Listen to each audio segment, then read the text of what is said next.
chaos, depuis toujours, et de mémoire de divinité. Car en ces temps lointains, des dieux et des déesses sauvages commandaient directement aux hommes et aux animaux. Et depuis toujours, c'était la guerre. Partout, dans les moindres recoins de leur Olympe, dans les plaines, les eaux et les montagnes. On luttait contre tous et tous vous combattaient. Il n'y avait aucun allié, rien que des ennemis cherchant à nuire et à meurtrir le plus proche. Tous les dieux étaient animaux, car ce sont eux qui dominaient la terre. Elouros se voulait le plus fort. Il arborait une tête de lion. Lui et ses fauves sautaient sur leur proie et les dévoraient. Maniaqueras était une déesse armée d'une corne frontale redoutable. Ses troupeaux de bêtes à bois et ramures défonçaient les rangs ennemis et les piétinaient. Et Mélasloukos, un énorme canidé à la mâchoire puissante, avec ses meutes de loups, de hyènes et de lycaons, isolait les autres espèces et les déchirait. Et puis il y avait aussi, dominant les airs, Arpax, le grand oiseau aux serres puissantes. Il commandait lui-même ces nuées de rapaces vives comme la foudre. Il fondait sur leurs ennemis à une vitesse vertigineuse, blessait et meurtrissait. Arpax était le plus redoutable, et pourtant c'est lui qui tenta autre chose. Car un jour, fatigué de ses luttes interminables, il décida de mettre fin à tout cela. Il commanda à ses rapaces d'arrêter tout combat et de renier la guerre. Les autres divinités et les autres races ne le comprirent pas et ressentirent comme un danger pour leur désordre établi. Ils se saisirent de lui et afin qu'il ne puisse plus nuire, on lui subtilisa ce qui était le ferment de sa force et de son pouvoir, la grande plume d'or. Ensuite, on l'enferma au plus loin, au plus perdu des recoins des montagnes vertigineuses du Carnos, et on l'isola à tout jamais, lui et ses oiseaux maudits. Et la guerre se poursuivit des siècles encore, rien ne semblait plus arrêter tout cela. Les animaux et les humains mouraient par milliers. Un jour, une cavalière du nom d'Alteria, écœurée de tous ces massacres, voulut se sauver de ce grand carnage pour trouver autre chose.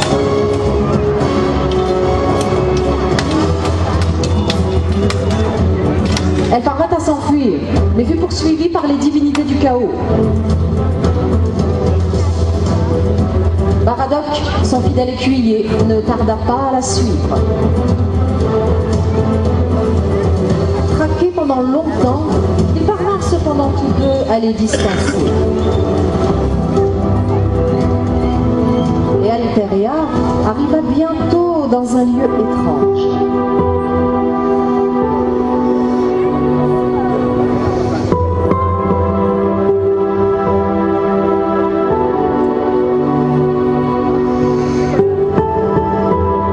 Le calme de l'endroit la surprit tout d'abord.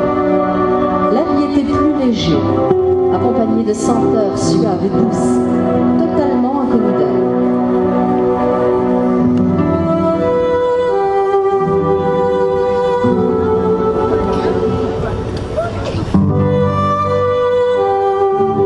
Soudain, un étrange oiseau vint se poser sur sa main. Un peu effrayée d'un premier abord, elle le contempla avec curiosité. L'oiseau, lui, restait paisible. C'est un aigle, un superbe spécimen. Il est vif, rapide et surtout très bon chasseur. Mais pardonnez-moi, belle Alteria, je ne me suis pas présentée. Ne soyez pas surprise que je connaisse votre nom. Je suis devineresse et la gardienne de ce royaume. Le royaume des rapaces, celui d'Arpax, le dieu déchu et banni. Et mon nom est Esterel. Vous aimez cet oiseau? Eh bien moi, je peux vous en présenter beaucoup d'autres, et tout aussi surprenants. Mais tout d'abord, nous allons admirer la rapidité d'un faucon. L'un de mes écuyers va venir nous rejoindre au sein du royaume, chère Alteria, et il va nous présenter un exercice symbolique dans l'art de la fauconnerie. Il s'agit de l'exercice du leurre. Le leurre, c'est ce petit croissant de cuir qu'il tient dans sa main, et une récompense y est accrochée. Jeune homme, jouez de passe et d'esquive, et lâchez ou laissez prendre au bon moment. C'est un bon exercice pour entraîner le faucon à la chasse.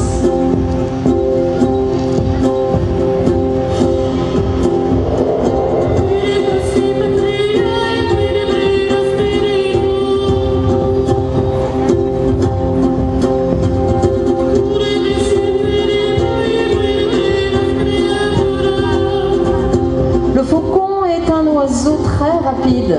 Il peut fondre sur sa proie à près de 250 km/h.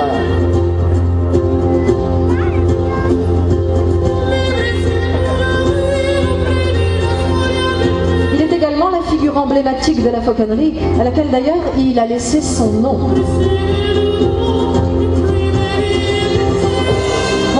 S'initie donc à l'exercice du leurre, destiné à entretenir l'instinct de chasse du rapace. À force de leurrer, lorsqu'il estimera que l'oiseau est bien placé, il lui cédera le leurre. Et en fauconnerie, on appelle cet exercice servir le faucon.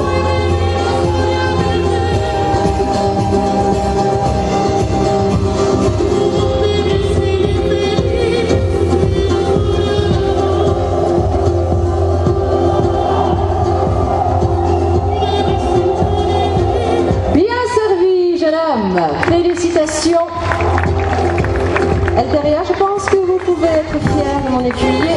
Voici donc déjà une première étape de franchie. Laissons-lui le temps, bien évidemment, de récupérer ce jeune faucon, ce qui est probablement la tâche la plus ardue. Et ce faisant, maintenant, écoutez-moi bien, chère Alteria, car c'est une vieille prophétie que je vais vous énoncer, et vous êtes peut-être celle qui va devoir l'accomplir. Il faut absolument rendre la grande plume d'or à Arpax afin de soumettre les divinités belliqueuses et que la paix règne enfin sur nos terres. Il va donc vous falloir réapprivoiser une à une les espèces dont il avait le commandement. Pour cela, vous devrez d'abord les découvrir, les maîtriser et ensuite les dompter. Après chaque épreuve réussie, vous recevrez une plume. La dernière sera la plume d'or que vous devrez restituer à Arpax afin qu'il renaisse. Chaque victoire et chaque plume gagnée vous donnera un peu plus de force et de pouvoir. Bien évidemment, votre fidèle ami et écuyer Baradoc va venir vous rejoindre pour vous aider. Mais d'autres poursuivants moins bien intentionnés n'ont pas abandonné l'espoir de vous retrouver et ils ne veulent que votre échec. Je vous accorde donc la première plume, Alteria, celle des faucons. Maintenant, à vous de gagner les autres. Et à présent, admirez, cher public, voici les rapaces nocturnes qu'appréciait tout particulièrement Arpax. Tout d'abord, les petites chouettes effraies. Elles sont encore appelées dames blanches ou chouettes des clochers. Baradoc nous rejoint à son tour avec à son point un grand-duc du Bengale. Un second grand-duc du Bengale se trouve au point de mon écuyère. Et voici également un grand-duc de Rome.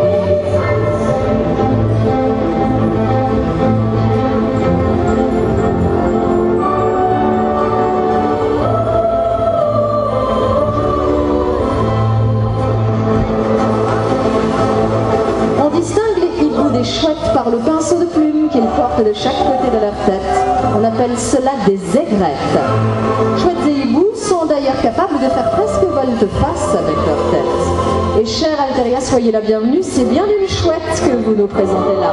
Il s'agit d'ailleurs d'une chouette laponne. Eh bien soit, voici donc votre épreuve.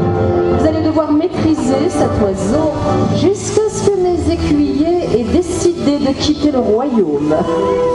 Si à cet instant précis, cette jolie chouette est toujours à votre poids, je vous accorderai une seconde plume.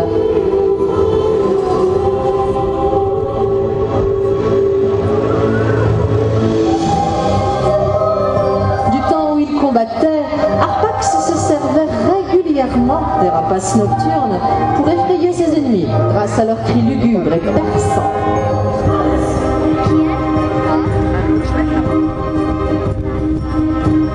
Car oui, le grand-duc est le plus grand des oiseaux de proie nocturne. Il est très puissant et l'aigle lui-même n'ose pas trop s'y frotter.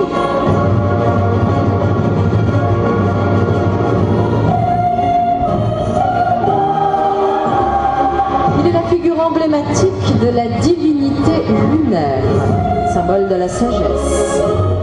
Et il était donc de ce fait considéré comme le conseiller tactique d'Arpax.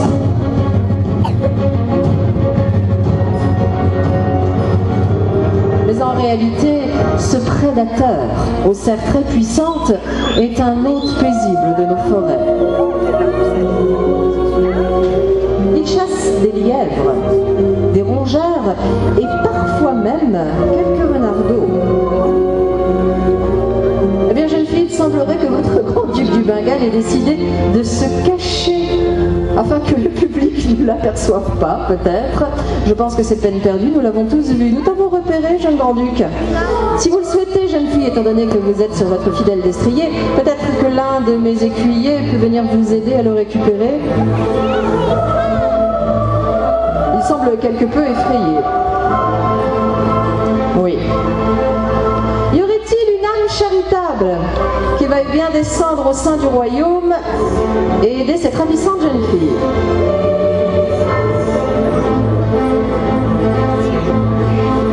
Ah, en voici une. Venez, jeune fille, venez. Vous êtes sur la bonne voie.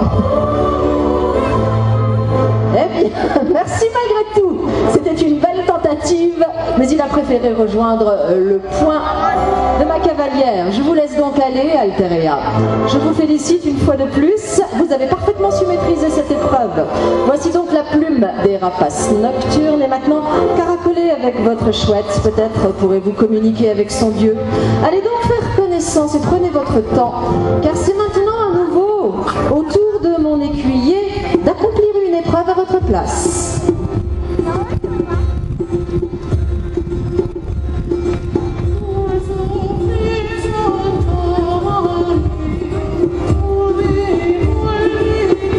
Approchez, jeune homme, venez donc nous présenter cet animal fort curieux. Il semblerait qu'il joue les timides lui aussi, mais le voici qui se rapproche.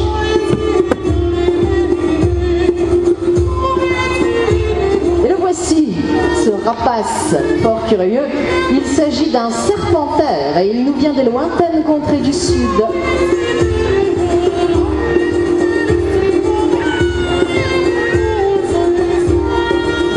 L'un des plus efficaces guerriers d'Arpax, car lui seul pouvait s'attaquer aux serpents et éviter leur redoutable venin. Arpax le considérait donc comme son guerrier purificateur. Jeune homme, à vous maintenant de le comprendre et surtout de le maîtriser.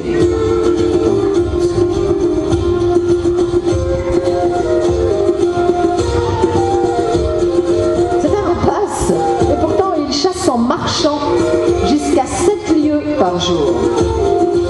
Et s'il ne prend son envol qu'après une petite course, il plane cependant avec aisance dans le ciel. Il chasse généralement en couple, se tenant à une distance de 6 à 8 mètres l'un de l'autre. Hormis les serpents, il se nourrit de rats, de lézards, de scorpions et également d'insectes.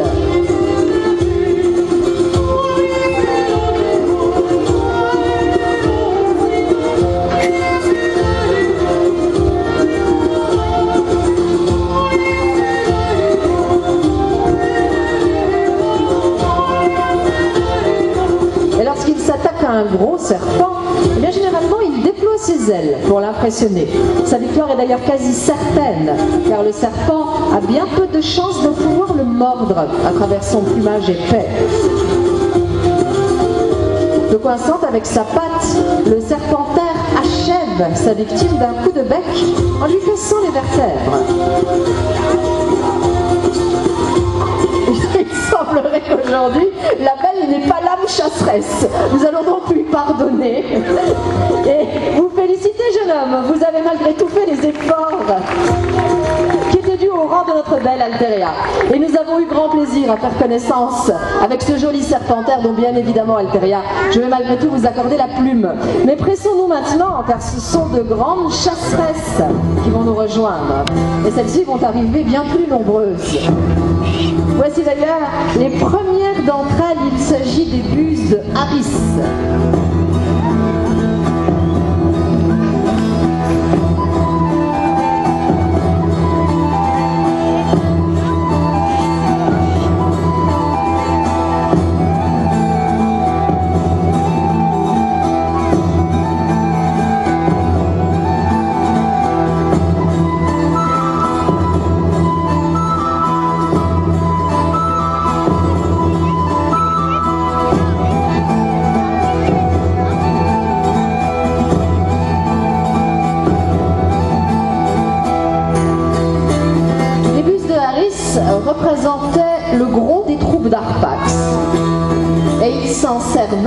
pour harceler ses ennemis.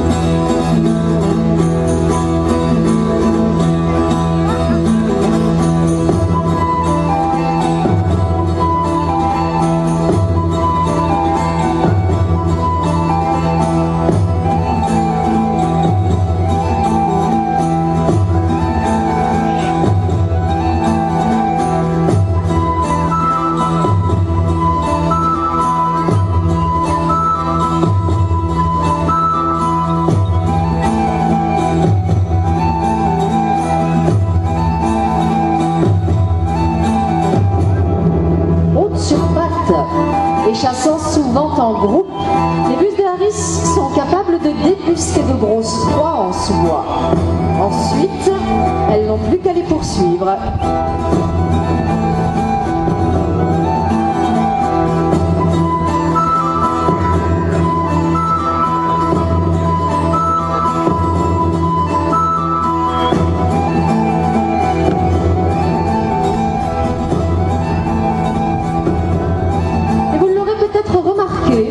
Certains individus sont plus petits que d'autres. Eh bien, il s'agit des mâles. Chez la plupart des rapaces diurnes, le mâle est d'un tiers plus petit que la femelle. C'est donc la raison pour laquelle on l'appelle le tiercelet. La femelle, quant à elle, est appelée forme. Dans le langage de la fauconnerie, on parlera donc d'un tiercelet de Harris ou d'une forme de Harris. Et il en est de même chez la plupart des autres rapaces diurnes.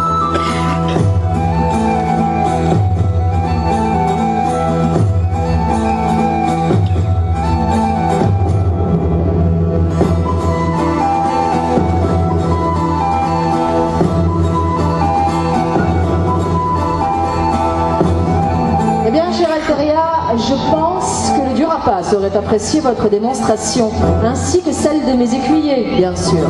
Il est donc tout naturel que je vous accorde déjà une quatrième plume, celle des buses.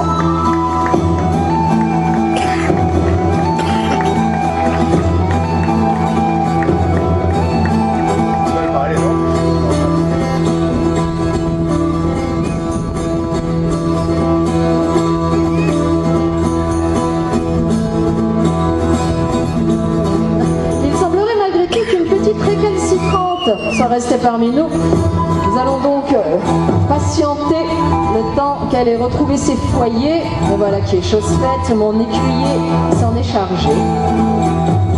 Et nous allons pouvoir poursuivre. Car il me semble bien qu'un mauvais présage s'annonce maintenant. Il semblerait que le grand Condor soit descendu de ses sommets. Et c'est là le signe d'une grande détresse.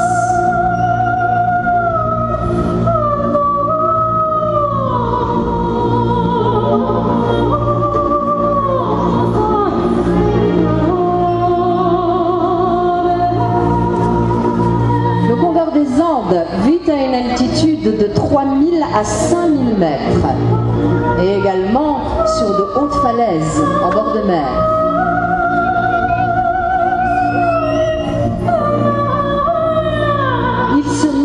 De cadavres de gros animaux et peut vivre jusqu'à l'âge de 90 ans.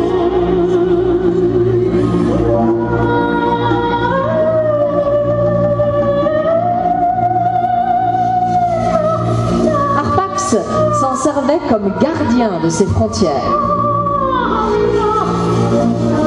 C'est maintenant l'un de mes écuyers qui nous rejoint à nouveau.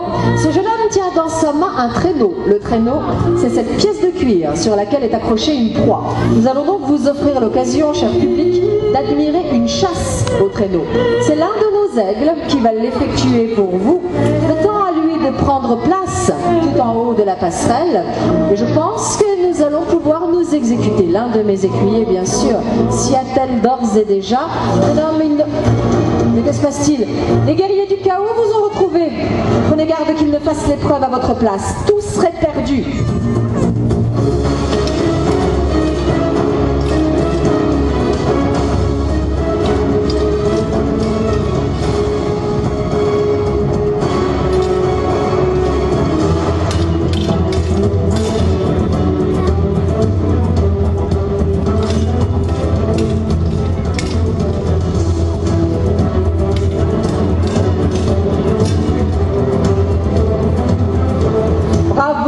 bien, bravo Baradoc.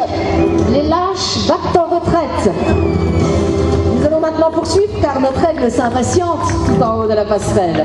À lui de donner la chasse au traîneau que tous deux vous avez courageusement défendu. Jeune homme, je vous invite à vous élancer.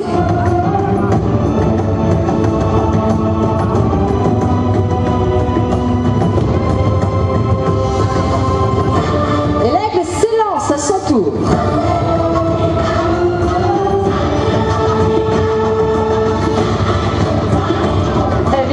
Jamais quitté sa proie des yeux et vous lui avez fait tourner la tête, jeune homme. Malgré tout, il a chassé vaillamment. Il est donc tout naturel de faire courtoisie à cet oiseau et merci à vous de le saluer.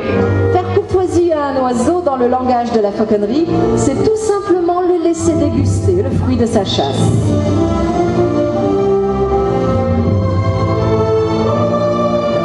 Vraisemblablement, le voici rassasié, puisque de retour au point de mon écuyer, nous allons donc pouvoir poursuivre cette épreuve. Les aigles étaient les plus forts guerriers d'Arpax. Et ceux-ci nous viennent des steppes lointaines. Alteria, avec l'aide de mes écuyers bien sûr, apprenez encore à les maîtriser.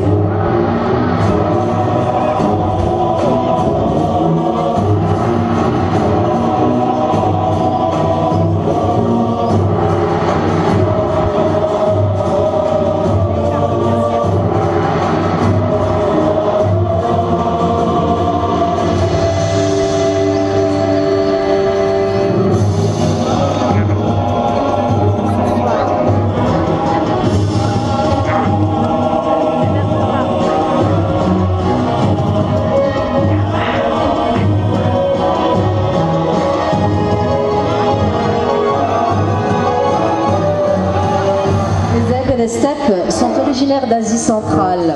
Ils sont de taille moyenne et très endurants.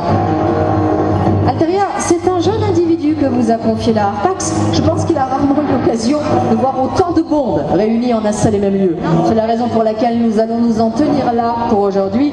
Vous avez fait belle prouesse et preuve de courage. Il est donc tout naturel que je vous accorde une nouvelle plume, celle des aigles. Nous allons quant à nous admirer encore un instant l'élégance de ces oiseaux. Ils chassent des marmottes, des gerbilles, d'autres oiseaux bien sûr, et même parfois quelques reptiles.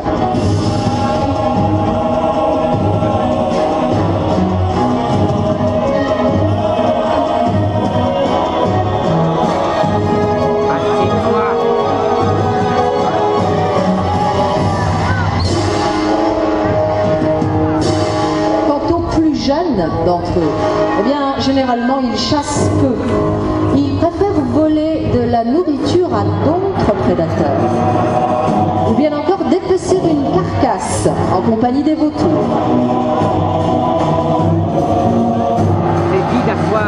C'est d'ailleurs la raison pour laquelle on dit souvent des aigles que ce sont des oiseaux opportunistes.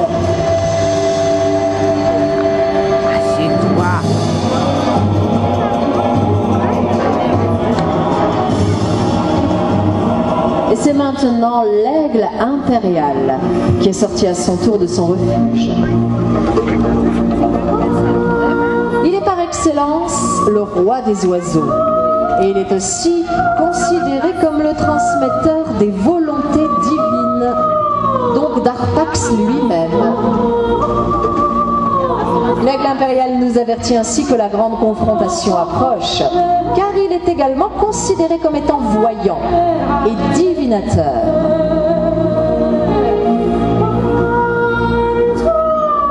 D'ailleurs, aurait-il perçu qu'à cet instant précis, ce sont des aigles de plus grande envergure encore qui vont nous rejoindre.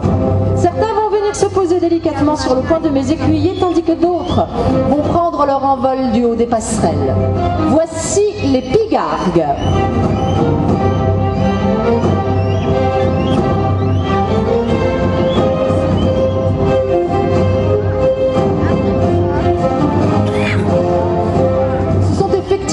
Aigles de grande taille, 2,40 m d'envergure pour un poids avoisinant les 6 kg.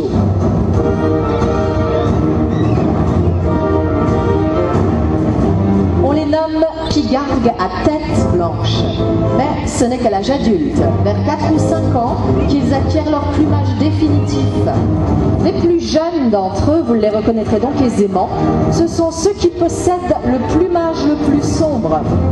On parle alors d'un plumage juvénile, et sachez-le, les plus jeunes sont aussi bien souvent les plus fougueux et les plus capricieux d'entre tous. Et immanquablement, je l'imagine, vous devez les entendre pousser ce cri si distinctif.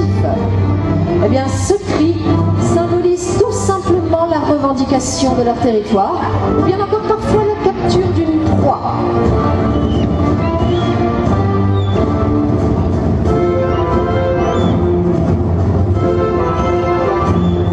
Eh bien, bravo, belle Alteria. Vraiment, vous dirigez les principaux combattants d'Arpax avec une grande dextérité et je vous le rappelle, vous accumulez au fil des épreuves de grand pouvoir. Ces derniers vous serviront très certainement pour la confrontation finale. Bien entendu, je n'omets pas de vous offrir une 6e plume déjà, celle d'Épigargue. Et vous en avez d'autant plus de mérite, car ce sont des oiseaux extrêmement solitaires et territoriaux. En réalité, ils ne se réunissent que pour pêcher les saumons autour des grands lacs, et ce en période hivernale. Voilà la raison pour laquelle la cohabitation au sein même de ce royaume peut parfois s'avérer difficile. Vous l'aurez certainement constaté, le pigargue à tête blanche est réputé pour être un aigle de très fort tempérament.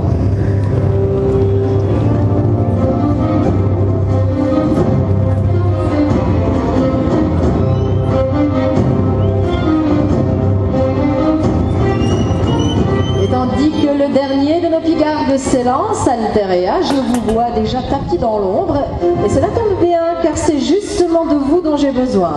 Quelle bonne nouvelle! Nous allons tous faire connaissance maintenant avec le plus grand aigle du monde. C'est donc probablement l'épreuve la plus redoutable qui vous attend.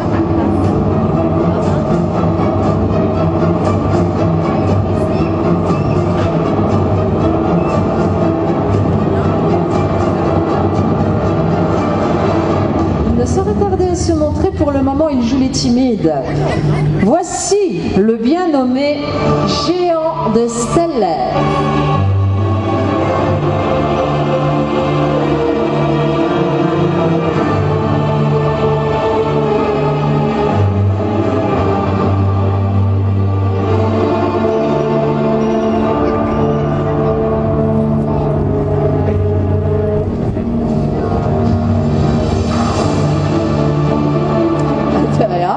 Je vous présente Ranma, qui vraisemblablement a décidé de vous rejoindre à pied. Ranma, c'est ainsi qu'Arpax l'a prénommé, est une forme. Et c'est dire la grande réputation de ce magnifique oiseau. Observez-le bien, le géant de Stellaire. Il possède le plus gros bec de tous les rapaces.